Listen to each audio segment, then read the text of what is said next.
Right, let's move on from the champions right now and the main fighters that are dominating the division to one that's likely to do so, which is Moses Itauma.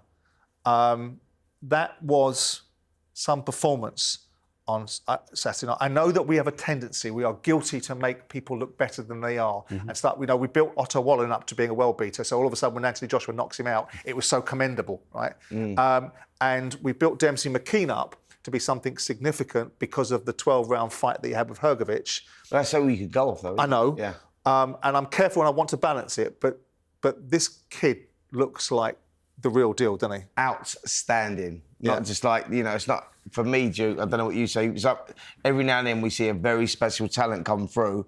And what I witnessed there, we've seen him develop in this short time that he's been professional, but what I saw on Saturday night was a kid that is now really comfortable inside those ropes. Against Dempsey McKean, who was a credible opponent, timing, unbelievable. Space control, incredible. Speed of hand, and more importantly, the punch. You know when you hear that shot and it sounds different? It was like, I just look at it and I just go, this kid is outstanding, exceptional. Right. It's easy to get carried away with him. Yep. And it's easy to give him all the suburbatism and tell everybody how great he is. Yep. The fact is he's going out and he's blowing everybody out of the water. Did it to Maris Wack on the previous fight. He's blowing everybody out of the water, Simon. As I said before, he's going to take some holding. Yep. Because if you don't hold him back, then his bubble can get burst quite easily. Really? What do you mean by that? Well, I mean, he can lose. He can get beat by a seasoned, old, wily veteran that would give him nightmares and make him look ordinary. Right, do you see which what is I mean? kind of what Johnny Nelson was saying on Saturday night, Yeah, which is it's all well and good. He doesn't know what he doesn't know yet. Yeah, that could happen quite easily. Right. However, it doesn't matter who they put with him right now. Yeah. He's just, the kid's so calm. He's got a very calm inner assurance about him, and he goes about his work, and because he believes in himself so much, that's what you're getting. If he says he's going to go out and knock somebody out, believe it right now, because that's exactly what he can and what he will do. I mean, Frank Warren is a brilliant matchmaker, isn't he? And there's no surprise that when a heavyweight comes on the scene, they tend to be more often than not in Frank's stable. Yeah. I mean, what is the pathway that you see for him? Because ultimately he's going to have to fight seasoned pros and be able to get that experience that he doesn't yet have and get the knowledge that he doesn't know that he needs. So where do you see the direction of travel? He's 19 years of age. It looks to me like we're looking at a world champion, but we're also talking about a division that's got Daniel Dubois, who's not old. He's 26, 27 years of age. What do they do with Moses Itauma over the next 12 months? Because you've got to give him fights to keep him going forward. Just develop him. They've got to develop him. In my opinion, Spence, they've got to ship him off to America because you've got to take the pressure off of him. Right now in this country, the boy's a superstar. Right. He's heading for superstar status. If it gets too much attention, then it's going to go to his head because it will, because we've seen it before. Right. And the next thing you know, that bubble gets burst and there's no more Moses, right? It's all about developing. You think it's as fragile as that, potentially? I don't. I think he's actually teased off that, Duke, if I'm honest. Like this whole... Because he's getting the development on these big shows out in Saudi Arabia, on the undercards. Frank knows what he's doing. Oh, sure, as you know, like what I'm saying is he's giving him a taste of it. Yeah. So, like, setting him up so that he's mentally set and mentally prepared when he goes into them big fights. But... Interestingly, speaking to him when we were around that poolside, Frank was saying, look, we know how good he is. Spence, I'll go and put him in with Anthony Joshua. People going like, Gareth A. Davis, he beats Anthony Joshua now. I said, it's not about that, mate. It's about when he beats him, he's there. Where you go, you've got to understand so the system. When you say he goes to America, I mean, to take him beneath the radar, that's what you're suggesting. Yeah, absolutely. Right? Even though the fighter himself has tasted being on the undercard to the biggest fight in boxing, and taking him out and putting him in a smaller event against... No. He needs the actual gym experience. Right. Fighting with seasoned, hardened, proper pros who are going to give him 6, 7, 8 rounds in the gym. But he's doing that now. No. But in the camp that he's actually in. But Frank's talked about headlining him. And I have to say, and we all concur with this, right? I think Frank very rarely gets it wrong and how he manages his fighters through to get them to the ultimate conclusion. Yeah. He's now talking about headlining the kids. Yeah. I'm not disputing that he shouldn't be headlining. So who would go to America and work with him? Yeah, I would have him if it was just me on a personal level. Yeah. I'd have him in America where he could go to different gyms, with different champions, past and present, and really get this boy schooled because he makes basic fundamental mistakes to the trained eye. And if you move, well, I don't want to expose him, Simon. I don't want to say he does this wrong and he does that wrong, because it's not really my place. I'm not his coach. You've just got a view, though, haven't you? Yeah, I've got a view, but I don't want to. In case he's listening, he is a bit sensitive. Do you see what I mean? He's a nice kid. He's quite robust, isn't he? However, I do feel he would benefit highly from going to America and sparring with some real world-class champions and former champions. The world-class champions are here now, not in America. Yeah. The talent, the pool of talent over there is not there. Wherever he goes, he needs to get some top-class sparring. But who's he going to go in and fight next? That's the question, isn't it? That's the million-dollar question. I mean, would you like to see him in with Joe Joyce? Would you like to see him in? Would you like to see him in with Dillian? Would you like to see him in with? He'll blow those guys. He'll blow those guys out the water. Yeah, but it is about he needs development still. He still needs it, and he needs them rounds. Give me some names. Those guys you've just mentioned? Dave Allen Dave Allen would be a good fight for him. Right. Dave Allen would be a great fight for him. Yeah, but look what Dave Allen's just done. That's what I said. To Johnny Fisher. That's why it's a great test for him. Yeah, but don't you think that comes a little bit too soon? No, I think is it a case of Dave Allen just maybe exposed Johnny Fisher at this level? What I'm saying is, we're talking about Moses, we're talking about a superstar here. Dave Allen is a good step for him. It's a good step up. Because that will give him the rounds, mate. Yeah. Do you think it would? I mean, you know? What if he goes in and he blows out? Imagine if it doesn't, then that's what we're talking about. I mean, don't forget, we were talking about, with all due respect to Dave, I don't think any of us saw that performance from Dave on Saturday night. And we're going to get into Johnny Fisher in that fight in a second. Yeah. But we'd seen Dave Allen in previous fights. We saw him against Fraser Campbell, and it was... Fraser Clark. Fraser Clark, yeah. Fraser Campbell's a footballer. He's played for Crystal Palace, that's why it's in my mind. But we saw him in against Fraser Clark, and it wasn't the Dave Allen that we'd seen in the past. And there was this big conversation about whether Dave should fight on. And then we see Dave Allen on Saturday night. You think someone like Dave Allen would give him a good learning course? Well, it's interesting. Spoke to Dave Allen about the Fraser Clark fight and fights previous to that and whatnot. He said, never really given the time to prepare properly for a fight. They give him a lot of time to prepare for this one, and he recognised what it was. He said, actually, mentally and physically, he's been in a better place than he's ever... He's only 31 years of age, Dave Allen, and he proved that. He delivered, to be fair, because I went in there, after that first round, I'm thinking, he's going to get knocked out soon. He can't keep soaking it up. Yeah, but could you stick Moses at this stage in with Derek Chisora? It's a good fight. That's a good That's fight. the kind of fight he needs. Do you know what? It's a fight that I don't want to see for Derek. Yeah, there you go. That's where I'm at. There you go. I don't want to see Derek in them fights. I mean, that's a hard fight, mate. You'd want to... That would be a good fight for him. The Derek Chisora fight. Not for Derek, obviously. Yeah. But you wouldn't want. I wouldn't want to see Itauma against, say, not Fraser Clark. Who's the kid that knocked out Fraser Clark? Fabio Wardley. You wouldn't. That fight right now. That's 12 months off. That's 12 months down the line. Is it? Yeah, that fight's down the line. Even though we make a lot of the fact that Fabio doesn't have the pedigree that a more seasoned fighter has with the amateur experience, he come from a white-collar background. Fabio's in top 10 in the world. Right. That's where Fabio's at. Nowhere near Fabio. No. Not for 12 months. What I'm saying is that all these fights that we're talking about, all the names that you're talking about, he's going to be ready, but he has to. You've got to develop him right. He's not even gone past 6 rounds yet. But if he's this good and he's blasting people away, I mean, I know this is a very lazy anecdote, but there was a 19-year-old that did this 38 years ago, and they didn't hold him back, and he just went in and blasted everybody out, and ended up knocking out Berbick and on from there and whatever else. The youngest heavyweight champion of all time. Yeah, he's not. Tyson, right? I tell you why we're going down this route is because he's not even been past 6 rounds. Yeah. He needs to be taken, like you were saying there, with them tough, Americans. That's what I'm saying. He needs the experience. Experience, so that when he gets there against one of the tough guys, let's say he goes in against Fabio Wardley, and Wardley's got the experience, and he picks himself off the floor a couple of times, and then Wardley's in his face in round 9. Round 8, round 9, that kid's round not 10. Been there. That experience... He starts to question himself. Yeah. Quite easily starts to question himself. Yeah.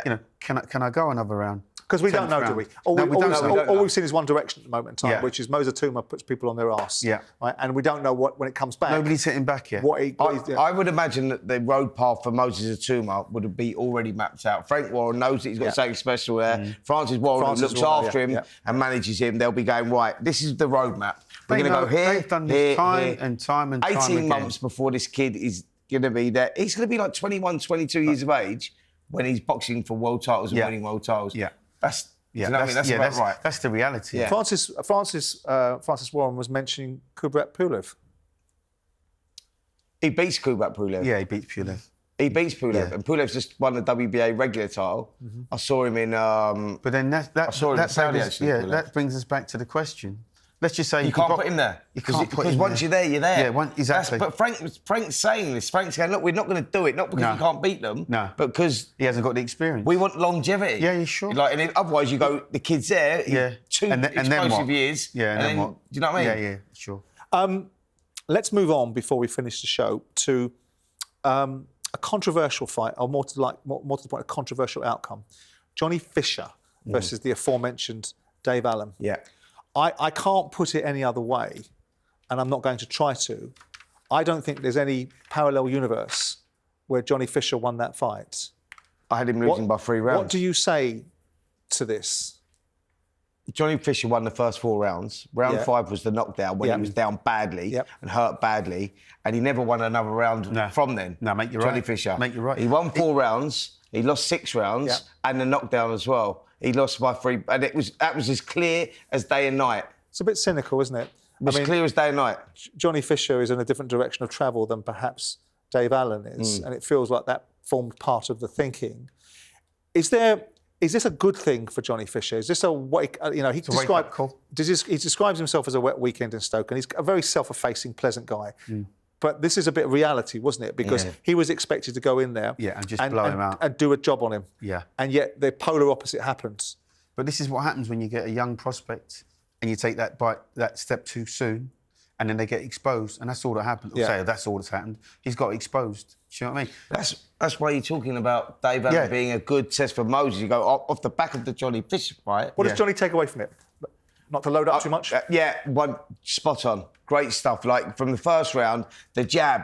Everything's in the jab. Everything's in the right hand. You go, mate, this is what I'm talking about. When you're talking about experience, like with Moses and whatnot, you go, you're in a 10-round fight. But that's exactly what I was talking about. 4 rounds gone, and now you see the old gas tanks and he's starting to empty a little bit. Starting to suck up. He gets caught with a shot because the hands go from here and they start going like that. And then you're throwing the shots, and then where you're going from here, you're going throwing the shots and you're sitting in the pocket. And then you get nailed. Those like minor things. That's what happens. That's what you get caught on.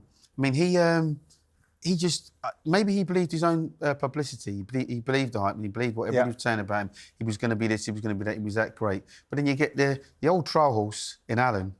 Just steady Eddie, not in a rush to go nowhere. Thought his career was going nowhere. Ready to quit, ready to call it a day. But got himself in good shape for the fight. Went into this fight thinking to himself, you know what, I've got nothing to lose. And that's what actually brought out the best in him. Because he went there with a very relaxed attitude. But he fought like a champion. He fought like he wanted to win. And ultimately was done a disservice by not getting the decision. What do you think Johnny takes away from this fight? What do you think the main takeaways for him are? Well, the main takeaway for him is you can't believe the hype. And you can't. Do you think he did that? 100%. Do you? Yeah, 100%. It's easy to get drawn into that, Simon, when you're young and you're knocking everybody out and you're looking good. This is, like I say, there's a lesson for Moses Itauma to take from this fight. So the same thing doesn't happen to him. I'm not saying it's going to happen to him. I'm just saying, what Fisher should be doing now is saying, you know what, I've got to go away, I've got to lick my wounds. my thinking. Back to the drawing board. He can come back better and stronger from this. It could be the moulding of him for Johnny Fisher. I think where do you think Johnny Fisher goes, Spence? What do you think his level coming off the Alan Babbage win, he was going in there and maybe overlooked Dave Allen, if I'm totally honest, on Allen's previous performances, and that's the worst thing for a fighter to do. And I think it's the wake-up call maybe that he needed. Not that he cut training or done anything, or Mark Tibbs' great training and strategy would have been psychologically, when you think you just got to turn up to win and all of a sudden you find this geezer still in front of you. Because let's have it right, Johnny Fisher battered him for 4 rounds and he was still standing there. Now you're going, well, I'm starting to feel this a little bit. So because he was banging those shots in. He was I think he goes back and rebuilds. Johnny Fisher is a smart kid. And I think that he can still put himself in the mix for sure. He can put himself in that British title sort of mix. That's where he's at right now. He's not out of the mix. No. I mean, one bad fight doesn't define your whole career, but it's like just back to the drawing board. How you come back? Yeah, because you can't get in there and try and knock everybody out, which he clearly thought he could. So now he's got to readjust and look what his next step is in terms of his game plan. He only brought one game plan to that fight, and as I'm going to knock this guy out. Didn't work. Didn't have a plan B. And by the way, I just want to say, he was checked out afterwards. He had to go to hospital, brain scans. He had a problem with his ear and whatever. So just pleased that he's okay. He's a lovely kid, Johnny, and his family. Absolutely, that's the most important thing. Pleased that he's okay. Listen, this is the last show of 2024. It's been an eventful year. I just wondered what your main takeaways from 2024 were in terms of best events, most interesting things that you've seen during the course of the year. Spence, what was yours? Wardley Clark was a great fight for me. It was the sort of unexpected. We knew that stylistically, it was all about Fraser Clark and could he compete at that level. We knew what Fabio Wardley was all about. They went in there and they delivered. And I love them fights, like British title fights where they go, they leave it all in there. And for me, I mean, it was a draw and worthy of a draw. A fantastic fight. And I also loved Katie Taylor and Amanda Serrano. You know, they repeated, which is quite unusual as well, Duke. You get a first fight, you go, they're never going to live up to that again. And the girls took off from where they left off. And the big surprise was AJ versus Dubois, the way that Dubois went in there and announced himself on that world stage. Yeah, but for me, for me personally, this whole Riyadh season has just gone to taking boxing to a whole new level of fights, and we're getting the best fighting the best. Everybody's getting well paid. You know, they're going all over the world with these fights, and we're getting unbelievable fights, really. And I think this next year there's going to be some incredible fights. Some incredible fights. Just to add to what Duke said there about Riyadh season, we would never have got Better Beer versus Bivol, which one of the best fights of the year again, had it not been for Saudi Arabia and Riyadh season. So Turkey Al Sheikh delivered for that. When we come back next year, we'll look back at 2024. I mean, my biggest moment was being right about Anthony Joshua. That's all you're hanging on to, mate. I told you. You was wrong about Fury, though, weren't you? Told you. I was wrong about most fucking things, Spence, but I was right about that one. I was right about that. Right, that's it for episode 101 of Talk Boxing, and that's it for this year, 2024. We'll look forward to seeing you next year. Happy Christmas, Happy New Year. Spencer, see you next year. Yep. Duke, see you soon. Merry Christmas, everyone. And see everyone next year. I'm trying to get myself one of them. Get yourself one of these. Get one of those jumpers, if you must.